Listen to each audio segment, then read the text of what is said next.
নমস্কাৰ গাইজ, আজি শিৱ পূজা। সকলোকে শিৱ পূজাৰ শুভেচ্ছা জ্ঞাপন কৰিলোঁ আৰু আপোনালোকক এটা আহ্বান জনাওঁ যে শিৱ পূজাত কোনেও বেয়া বস্তু গ্ৰহণ নকৰিব, বেয়া বস্তু নাখাব। যেনে মদ, চিগাৰেট, ভাং, ঘোটা সেইগিলাখান কোনেও গ্ৰহণ নকৰিব।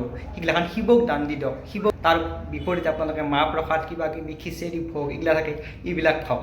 আৰু এতিয়া শিৱ পূজাত যাম আৰু আপোনালোকক দেখাই দিবলৈ চেষ্টা কৰিম, চাই থাকিব। এইটো হৈছে তিউচকৰ ঐতিহ্যমণ্ডিত শিৱ মন্দিৰ। মানুহ দেখা পাইছেনে গাইজ?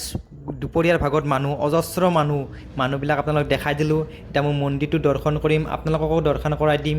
ভিতৰত সোমাই যাম, আপোনালোক দেখাই দিম। এয়া ভিতৰত সোমাই গ'লোঁ, যাইকে ঘণ্টাটো বাজাই দিলোঁ। বাজে এতিয়া ভিতৰৰ ঘটনাবিলাক আপোনালোক দেখাই দিম, আপোনালোক চাই থাকিব।